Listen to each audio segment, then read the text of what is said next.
Good morning students. प्रज्ञा विद्यालय की online classes में आपका स्वागत है। और आज हम कक्षा 12वीं का अध्याय 5 है वो करने जा रहे हैं। लास्ट लेक्चर में हमने मानव विकास अध्याय जो था हमारा उसको कंप्लीट कर लिया था। आज का जो हमारा अध्याय रहेगा वो रहेगा प्राथमिक क्रियाकलाप।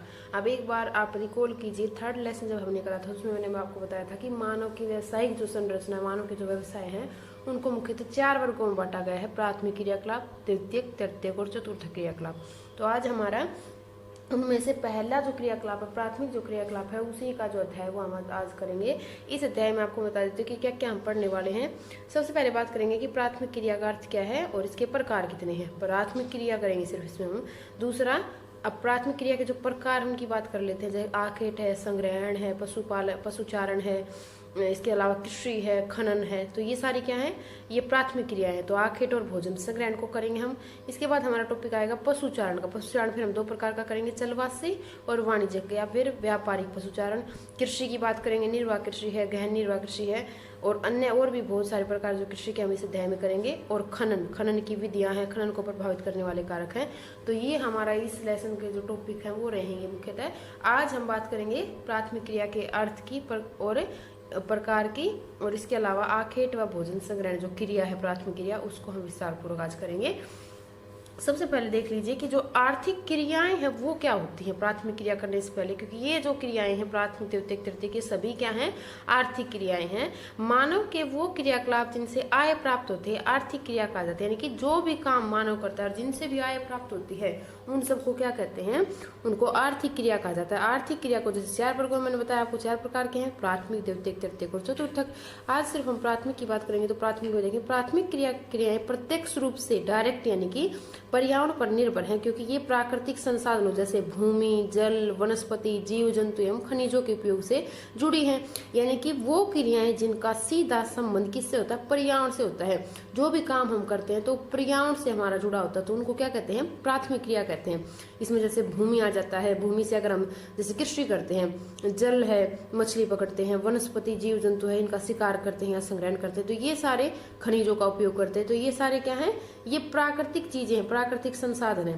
प्रमुख प्राथमिक क्रियाएं इन्हीं से रिलेटेड क्या क्या जाती है: आखेट शिकार करना, भोजन संग्रहण करना, पशुचारण करना मछली पकड़ना, वनों से लकड़ी काटना, कृषि करना और खनन कार्य आदि इसके अंदर शामिल है। ये मानव की प्रमुख प्राथमिक क्रिया है जो शुरू से ही, प्रारंभ से ही मानव करता आ रहा है। आज हम बात करेंगे आखेट और भोजन जो संग्रहण है वो क्या, कौन सी क्रिया है, क्या कहाँ मानव करता है, क्या इसका प्रभाव पड़ता है। तो देखिए, आखेट एवं भोजन संग्रहण प्राचीनतम आर्थिक क्रियाएं हैं। यानी कि ये सबसे पुरानी मानव की जो क्रियाएं, अगर मैं कहूँ आदि मानव के की अगर क्रियाएं कही जाए तो वो भी इसके लिए सही रहेगा कि सबसे पहले जो मानव था उसने यही क्रियाएं शुरू की थी, आर्थिक क्रियाएं: आखेट शिकार करना और भोजन संग्रहण करना। आज भी विश्व के विभिन्न भागों में ये कार्य विभिन्न स्तरों और विभिन्न रूपों में किए जा रहे हैं, लेकिन इतना नहीं है। पहले तो पूरे विश्व में लगभग यही क्रिया की जाती थी, लेकिन अब इतना नहीं है। लेकिन फिर भी लोग इन क्रियाकलापों को करते हैं। मानव सभ्यता के आरंभिक युग में आदि मानव जंगलों में रहता था। उसका जीवन निर्वाह उसके निकटवर्ती पर्यावरण से होता था। उसका जीवन निर्वाह 2 प्रमुख कार्यों के द्वारा होता था। 2 प्रमुख कार्य थे: जंगली जानवरों का आखेट करना और अपने नजदीक के जंगलों से खाने योग्य जंगली पौधे एवं कंद मूल एकत्रित करके, यानी कि आसपास के पौधों से जो भी आवश्यक चीजें उसको मिलती वो इकट्ठी करता और पशुओं को मारकर वो खाता था, अपना भोजन प्राप्त करता था। और भी बहुत सारी चीजें, आवश्यकताएं हैं जो वो इन्हीं से अपनी पूरी करता था। इसके बाद बात करते हैं, आदिकालीन मानव जंगली पशुओं पर निर्भर था। अति शीत एवं अत्यधिक गर्म प्रदेशों में रहने वाले लोग आखेट द्वारा जीवन यापन करते थे। तकनीकी विकास के कारण मत्स्यगण आधुनिकीकरण से युक्त हो गया। फिर भी तटवर्ती क्षेत्रों में रहने वाले लोग अब भी मछली पकड़ने का कार्य करते हैं। अब थोड़ा सा जिक्र यहाँ पे मत्स्य पालन का भी कर दिया, क्योंकि मछली का भी वो शिकार करता था। तो अब इसमें काफी चेंज आ गया है, क्योंकि पहले के टाइम में क्या था, औजार नहीं थे, आधुनिक तकनीक नहीं थी, औजार नहीं थे। तो वो पशुओं का शिकार जैसे लकड़ी से है या फिर पत्थर के जो औजार हैं या फिर बाद में जैसे लोहे के औजार आए उनसे करता था। अब भी अवैध जो शिकार के कारण जो जीवों की कई प्रजातियां हैं या तो लुप्त हो गई या फिर संकटापन आ गई हैं। अब जो मानव ने इनका शिकार करना ज्यादा शुरू कर दिया क्योंकि तकनीक आ गई मानव के पास, तो उससे क्या हुआ, बहुत सारी जातियां या तो खत्म हो गई हैं पूरी तरह से या फिर संकट में आ गई हैं। प्राचीन काल के आखेट पत्थर या लकड़ी से बने औजार एवं तीर इत्यादि का प्रयोग करते थे, जिससे मारे जाने वाले पशुओं की संख्या सीमित रहती थी। इसलिए प्राचीन काल में इतना नुकसान नहीं था पशुओं को जितना आज के समय में है, क्योंकि आजकल तो व्यापार के लिए भी जैसे लोग करने लगे हैं शिकार, और आजकल जैसे बंदूकें हैं या फिर आधुनिक तकनीक के औजार हैं उनसे पशुओं का शिकार किया जाता है, तो काफी नुकसान इनका हुआ है।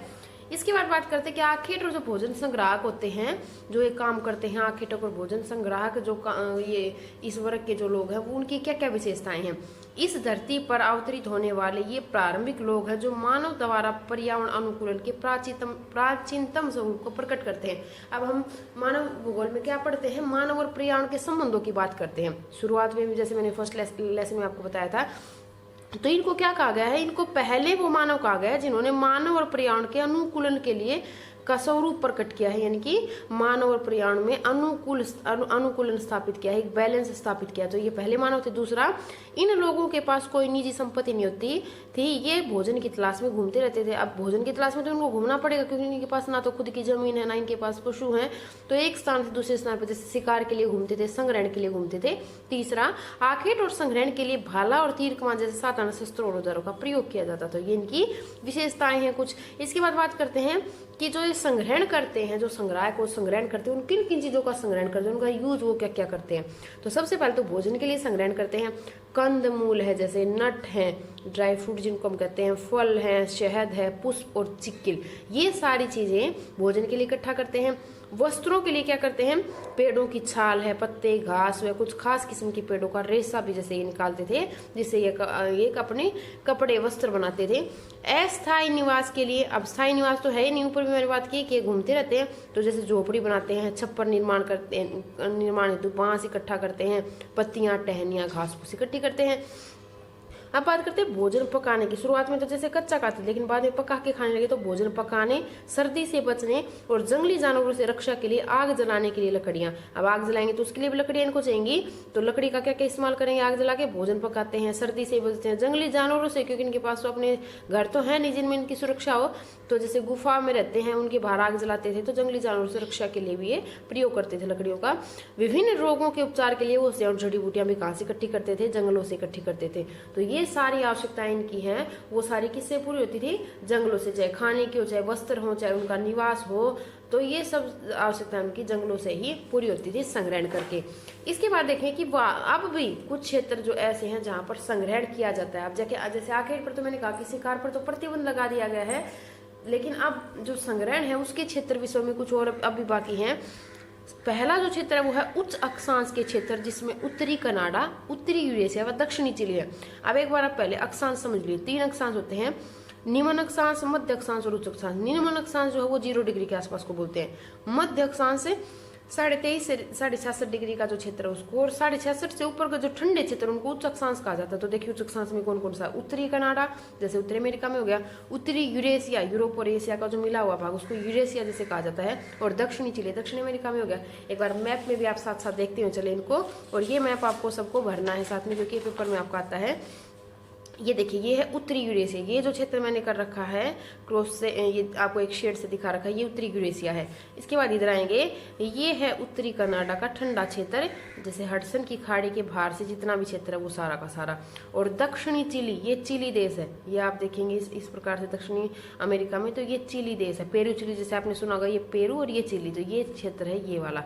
तो ये तो क्षेत्र थे उच्च अक्षांश। अब निम्न अक्षांश की ओर बात करते हैं। निम्न अक्षांश के क्षेत्र जिनमें अमेजन बेसिन बहुत ही प्रमुख बेसिन है, ये विश्व की सबसे चौड़ी नदी जो बोली जाती है अमेजन नदी, उसी के आसपास का क्षेत्र है दक्षिण अमेरिका में। उष्ण कटिबंधीय अफ्रीका में, ऑस्ट्रेलिया और दक्षिणी पूर्वी का आंतरिक भाग। अब उष्ण कटिबंधीय अफ्रीका में आप एक बार ये भी लिखे हैं अगर जायरे बेसिन, तो भी आपको और अच्छे से समझ आएगा ये जायरे बेसिन। अब आप इसको देख लीजिए एक बार, ये क्षेत्र है, ये जो क्षेत्र है ये हमारा है अमेजन बेसिन का, अमेजन बेसिन, और ये जो क्षेत्र है, ये जो क्षेत्र हमारा ये है जायरे बेसिन का, जायरी कांगो जायरी बेसिन को कहा जाता है। कांगो नदी जैसे मैं बता देती हूँ आपको, जो 2 बार भूमध्य रेखा को काटती है ऐसी नदी, तो कांगो नदी के आसपास का जो क्षेत्र है ये अमेजन नदी के आसपास का क्षेत्र है, अमेजन बेसिन। और इधर देखें दक्षिणी पूर्वी एशिया, यहाँ चीन के आसपास के कुछ क्षेत्र हैं, कुछ क्षेत्र यहाँ पे जैसे ऑस्ट्रेलिया के आसपास। तो ये जो सारा क्षेत्र है, ये जितने भी हमने भरे हैं इस मैप के अंदर, ये सारे के वो क्षेत्र हैं जहाँ आज भी खाद्य संग्रह रहते हैं। पहले की अगर बात करें तो लगभग पूरे विश्व में थे, लेकिन अब इनका क्षेत्र सीमित हो गया है। इसके बाद बदलाव की बयान की बात करते हैं कि क्या चेंजेस इनके अंदर आए हैं। आधुनिक समय में भोजन संग्रहण का कार्य विश्व के कुछ भागों में बाजार उन्मुख और वाणिज्यिक हो गया, यानी कि जो संग्रहण का काम है उसका व्यापार होने लगा। पहले तो क्या करते थे, जीवन निर्वाह के लिए करते थे, लेकिन अब ऐसा नहीं है। अब क्यों करते हैं, ये बाजार के लिए करते हैं, व्यापार के लिए करते हैं। अब कई संग्राहक कीमती पौधों की पत्तियों, छाल एवं औषधीय पौधों को सामान्य रूप से संशोधित कर बाजार में बेचते हैं, यानी कि थोड़ा सा इनको साफ करके इनमें कुछ सुधार करके इन पौधों को इकट्ठा कर लेते हैं, छाल इकट्ठा कर लेते हैं, फिर इसको बाजार में बेच देते हैं। छाल का उपयोग कुनन व कारक बनाने तथा चमड़ा तैयार करने के लिए, पत्तियों का उपयोग पेय पदार्थ बनाने के लिए, नट का उपयोग तेल के लिए किया जाता है। अब ये कुछ उपयोग बताए हैं कि इन वस्तुओं का उपयोग कहाँ कहाँ करते हैं।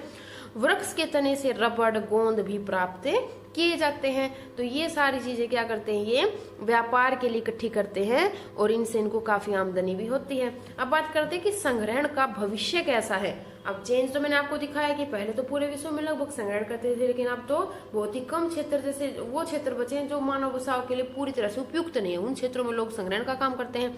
तो इसलिए बात करते हैं कि संग्रहण का जो भविष्य है, जो फ्यूचर है, वो सेफ है कि अनसेफ है। आज विश्व स्तर पर भोजन संग्रहण का ज्यादा महत्व नहीं रहा। विश्व बाजार की प्रतिस्पर्धा में इन क्रियाओं से प्राप्त उत्पाद पिछड़ जाते हैं। बेहतर गुणवत्ता और कम दाम वाली कृत्रिम उत्पादों ने उष्णकटिबंधीय वर्षावन के भोजन संग्रहण करने वाले समूह के उत्पादों का स्थान ले लिया है। अब देखें, ये तो क्या करते हैं, जंगलों से चीजें लेते, थोड़ा बहुत उनमें संशोधन करते, मैंने ऊपर भी आपको बताया, और उनको बेच देते हैं। लेकिन मशीनों ने इनका स्थान ले लिया है।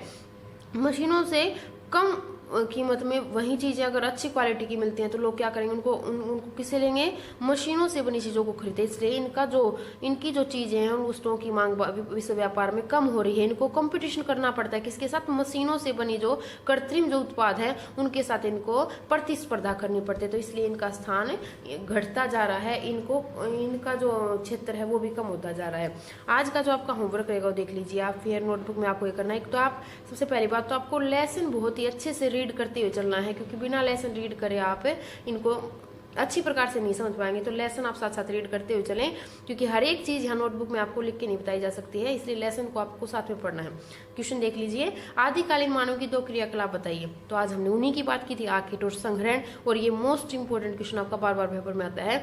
आखेट और भोजन संग्राहकों की विशेषता कौन सी है, तो मैं यहाँ बताने की आपको आवश्यकता नहीं, क्योंकि अभी हमने कहा था ये थी आखेट और खाद्य संग्राहकों की विशेषताएं। 3 विशेषताएं मैंने आपको बताई थी। इसके बाद नेक्स्ट है, संग्रहण से प्राप्त होने वाले उत्पाद कौन से हैं और इनके उपयोग क्या क्या हैं, ये भी हम कर चुके हैं अभी, तो ये भी आपको करना है। प्राथमिक क्रियाएं किसे कहते हैं, भोजन संग्रहण के विषय में क्षेत्र कौन कौन से हैं, मानचित्र सहित दर्शाइए। आपको बताना है कि कौन कौन से विषय में ऐसे क्षेत्र है जहाँ पर भोजन संग्रहण आज भी किया जाता है। तो 2 बताए मैंने आपको, उच्च अक्षांश और निम्न अक्षांश, और मैप भी आपको भर के मैंने दिखाया। तो आपको ये एज इट इज भरना है, इसको अच्छे से नोटबुक में उतारे, अच्छे से याद करें। Thank you.